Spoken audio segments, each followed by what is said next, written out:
Hi there, welcome to Jeff's Musical Car in Moncton, and this week I have Don Amero. Thanks for coming along. Hey, how's it going? So I know your journey in music goes way back. You've been doing music more seriously, I guess, for the last 10 years, but it can be traced way back to your teenage years. Can you give me a little bit of the history of when you realized that music was your thing? Yeah, I was a 15-year-old kid and always inspired by my parents playing music, and when I was 15, my family was kind of going into some turmoil, like, a lot of families, and I looked at my friends in my neighborhood who were all sort of going through sort of similar, family breakdowns and, tragedies in their homes, and right. It seemed to me like everybody was sort of getting into the, the gangs, drugs, and violence, and sort of, the danger zones, really. Mm-hmm. And I happened to pick up my dad's old Gibson Hummingbird guitar, and somehow, I don't think I realized it then, but it was my therapy. It became the thing it became my vice. Music Right. became the thing that I could cling to, and it wasn't hurting me. If anything, it was getting me through some tough stuff. And so that was at 15, and then, fast forward 10 years later, I had amassed, a certain amount of songs of my own that I'd written, and then I tried out for Canadian Idol. Yeah. And I didn't make it. I made it to the top 20, or top 75. So I did got the golden ticket, went to Toronto. It was all great. And I came out of that going, wait a minute, I'm waiting for somebody else to hand me this opportunity when I should just kind of take it myself, And Mm-hmm. so I just kind of went for it from there, and had the audacity to think I could make it in the music industry, and that was 11 years ago, and haven't looked back since. Yeah. Still, Right. still that same crazy guy. Yeah. So let's come right back to the present now. Tell me about your latest release that you just put out. Yeah, so it's called Evolution. It's kind of it's called Evolution because it's a lot of new territory for me. I've tiptoed the line of country for a number of years now, and it felt like I was sort of the natural evolution of me has led me into this. Taking on country music full on and really jumping in with both feet, and again, it was just something we never forced. And on top of that, I got a cover song on the album. Try by Blue Rodeo is on the album, and also for the first time in my career, I've taken some songs from other writers. So it's that's a new territory for me too. Is I'm 6 albums in now, Mm-hmm. and finally on this 6th one, I've taken some songs from other great writers. So it's kind of a new thing for me. Nice. Yeah. So are you going to play one of those tracks today off your newest? I just so happen to have a guitar right here. Yeah. So Yeah. which one are you going to do? Yeah, I'll do Church. I think that's a good kind of driving around song. Okay. Let's do it. All right. So this one, it came from, I think it's a Nashville write. I didn't write it. It was Ashley Gorley, Mm-hmm. Matt Jenkins, and Hillary Lindsay. And when I first heard the song, I actually passed on it. And then I realized about a week later, I was like, wait a second, I'm going to take another listen to that. After my manager prodded me to take another listen, and it hit me kind of like, this is really a song that would resonate with a lot of people. Particularly, my connection was my dad, his church was the Great Outdoors. And he passed away about a year earlier from hearing this song. And when I made that connection, I was like, I have to do this song. So Okay. here it is. It's called Church. All right.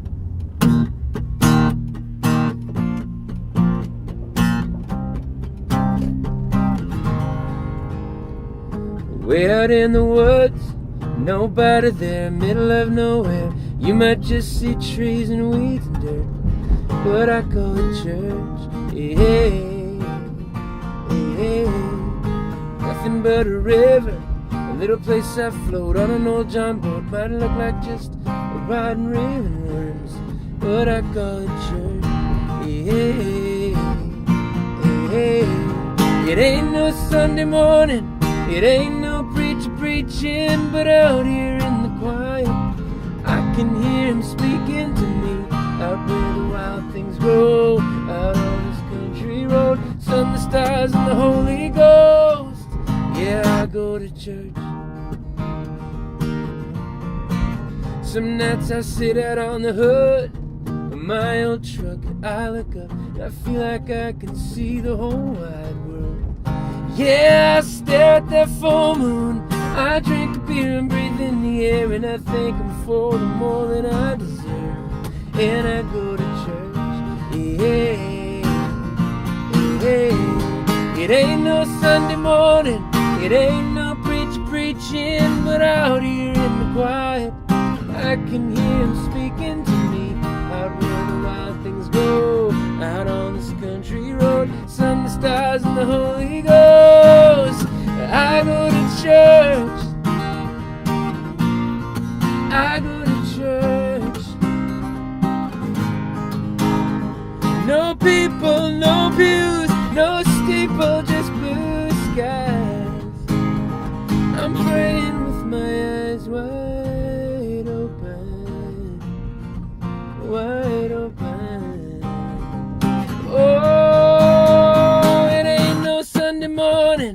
It ain't no preacher preaching, but out here in the quiet.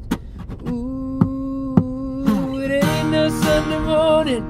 It ain't no preacher preaching, but out here in the quiet. I can hear him speaking out where the wild things grow, out on this country road. Sun, the stars, and the Holy Ghost. I go to church. I go to church. I go to church. I go to church.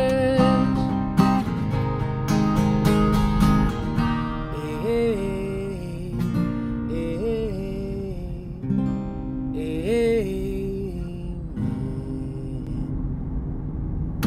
Great song, love it. Thanks, man.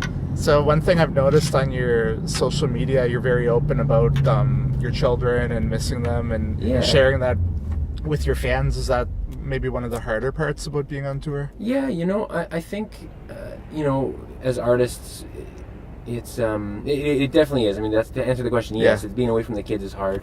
But I don't go for too long. I take these sort of small windows to go on tour. So I'm gone for 4 or 5 days, sometimes a week.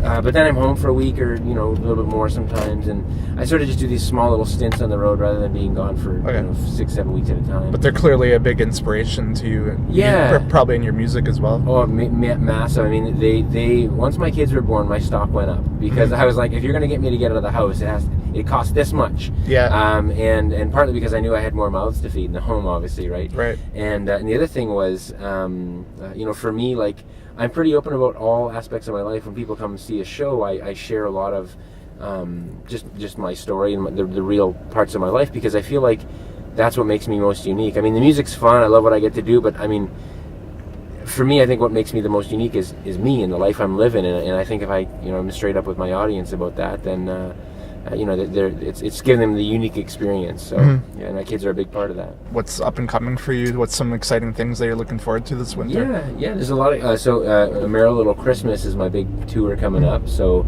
we're doing that through the prairies this year, and hopefully for 2019 that we'll see a tour right across the country. I'm right away. I got a string of dates opening up for Brett Kissel, Canadian country superstar, and then so the Christmas tour, Christmas album. It's a lot of things on the go, and then for 2019 it's sort of getting back to writing some more music, and hopefully, fingers crossed, some new relationships in the music industry, which seem to be blossoming right as we speak. So there's lots going on, and stay tuned. Stay tuned. DonAmero.ca is where people can kind of hear all the gossip. All right, that's great. Well, thanks so much for coming along, and hopefully we'll see you back in Moncton soon. What a pleasure, man. Thanks. So that's it for this episode. Thanks for watching, and we'll see you next time.